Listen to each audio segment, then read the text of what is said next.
康曼多系列装甲车界的 AK-47 成功征服美国陆军。因为 M8 和 M20 在二战表现不佳，美军就认为轮式装甲车不如履带式，所有的研发资金也向履带式装甲车靠拢。在这种情况下，康曼多轮式装甲车系列硬生生杀了出来，其中 V150 就是康曼多系列最成功的版本。车族极为庞大，可变身为装甲运兵车、救护车、指挥车、导弹车、自行火炮等等，只有你想不到，没有 V150 办不到。唯一的问题就是防御比较薄弱，防护基本靠跑，不过相对的机动性超强，只要跑得足够快，敌人就打不到我，甚至轮胎漏气后都能再跑40公里。也正因如此， V150 出口了20多个国家与地区，台湾就是其中之一。这期视频我们就来聊一聊康曼多系列是如何征服美国陆军的。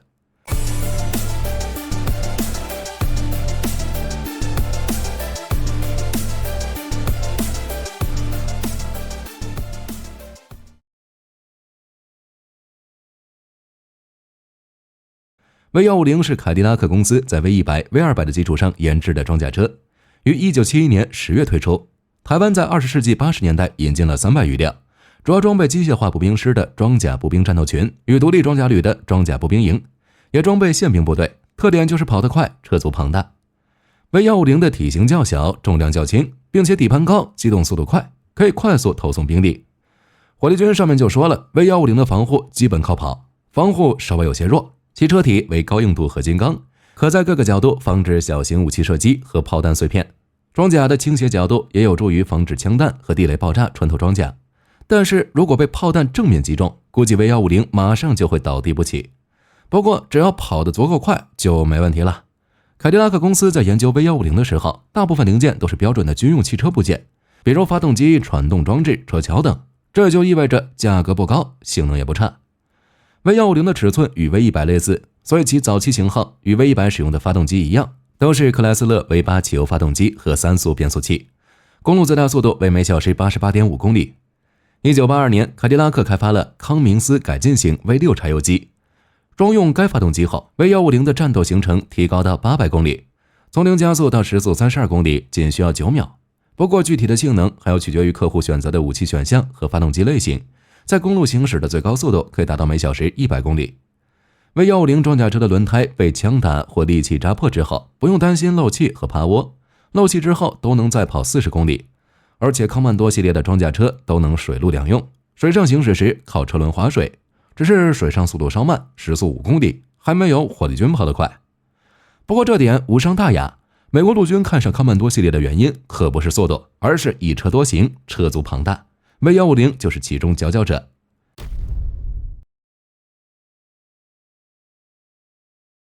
V150 可以通过更换武器变成不同的车型，美国就在 V150 底盘的基础上形成了人员输送、武器输送、专用武器以及专用重武器车辆等车型组成的多功能车组。比如装甲人员运送车系列就有 N 个衍生车型。V150 的机型车上是一个单人炮塔，武器为双管 7.62 毫米机枪或 7.62 毫米 12.7 毫米机枪组，但是也可以加装一个直径1米的单人炮塔，武器为20毫米厄利空 204kg 机炮以及 7.62 毫米并列机枪，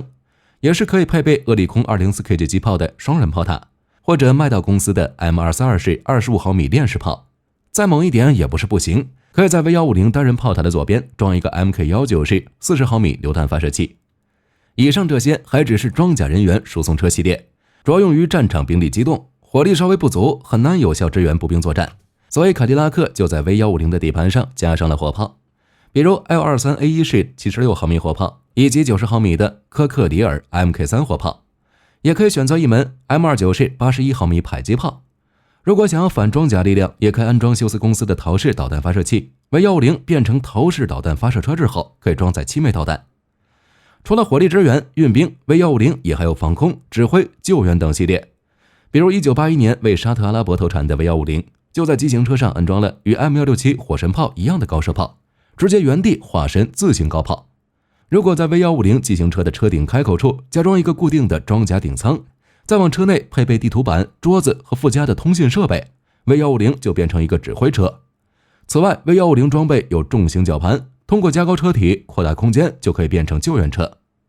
康曼多系列中 V100、V200 与 V150 最具标志性，这3款生产了接近3500辆，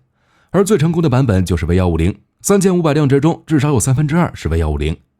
可惜的是 ，V150 并没有被美国军方采用，主要接受者是沙特阿拉伯，为军队与国民警卫队购买了超过1500辆 V150。沙特的版本被称为 V150S， 参与过1991年海湾战争中的海夫级战役。其他用户则是在亚洲、中东和南美洲。美军只采用了康曼多系列的最初型号，也就是 V100。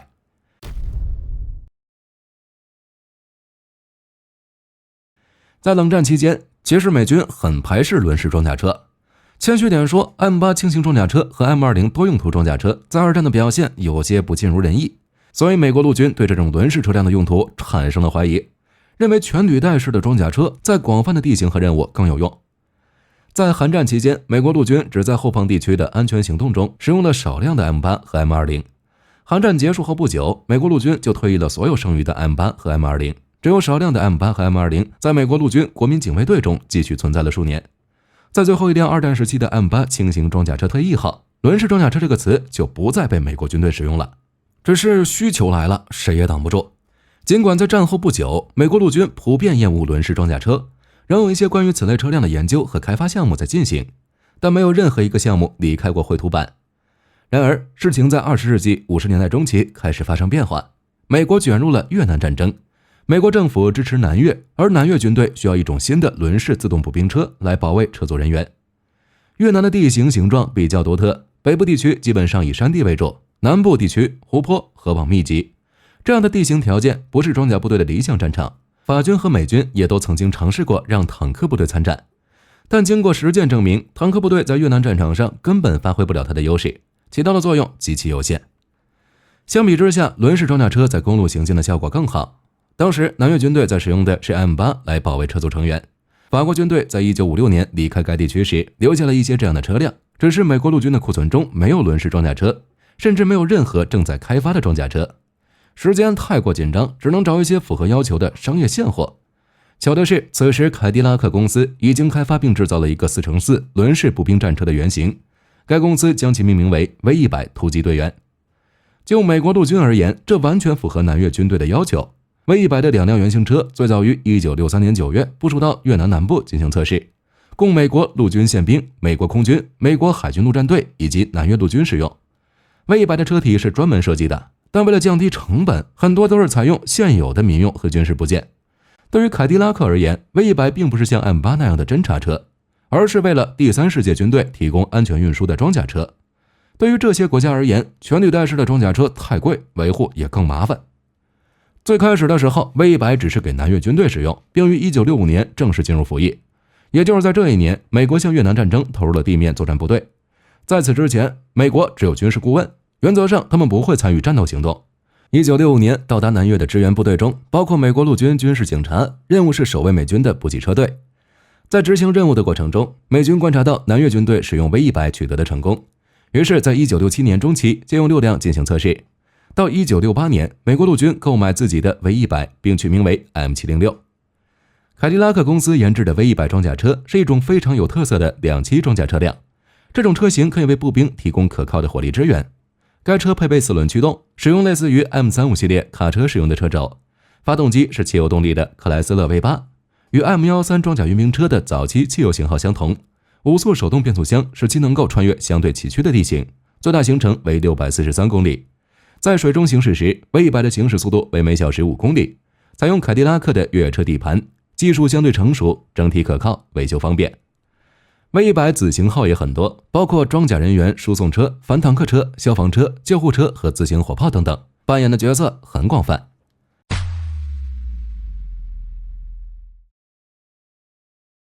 越南最初使用的 V100 配备了2挺 M37 机枪，而美国陆军的 M706 配备了2挺 7.62 毫米的 M73 机枪。不过越南军方在使用时发现 V100 缺乏标准的双枪武器，并且经常在后无线电操作员舱口的标准三脚架上安装额外的 M1919A4 机枪，火力呢也算可观。美国空军的 V100 则用于保护基地，没有安装炮塔。最常见的武器配置就是一挺 M2HB 机枪和一挺 M60 机枪，也可以配备 XM174 40毫米榴弹发射器和探照灯。美国陆军的宪兵使用 V100 用于道路巡逻，担任护送职责和基地防御时，一般只搭载驾驶员和炮手2个人，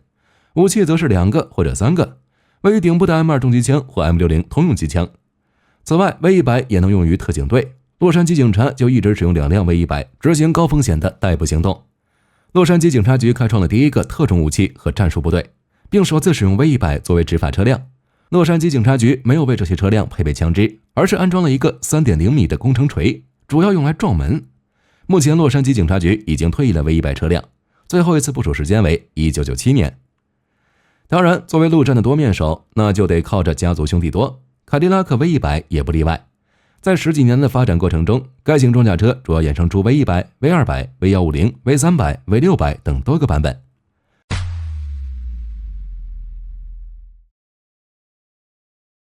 从本质上来说 ，V200 就是 V100 的放大版，使用了很多美国陆军5吨卡车的部件。该版本是专门为新加坡武装部队的规格量身制造的，于1968年投入使用，配备了定制的柴油发动机。新加坡共购买了约250辆 V200、30辆 V100 和另外40辆 V150S。在2002到2003年，新科动力对新加坡的 V200 进行升级，包括全电动炮塔驱动系统以及引擎和传输系统。2006年，新加坡武装部队决定购买300辆 AV81 装甲车，取代其剩余的 V200。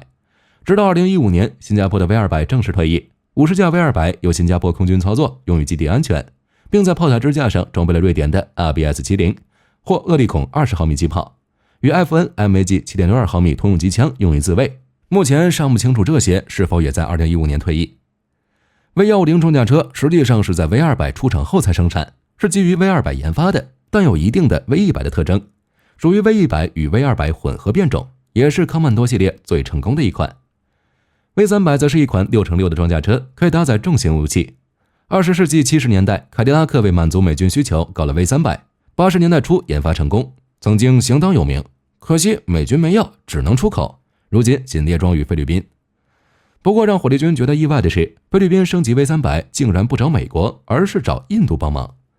2019年1月初，菲律宾还授予印度企业一份合同，由印度企业为其装甲车升级提供相关的服务工作。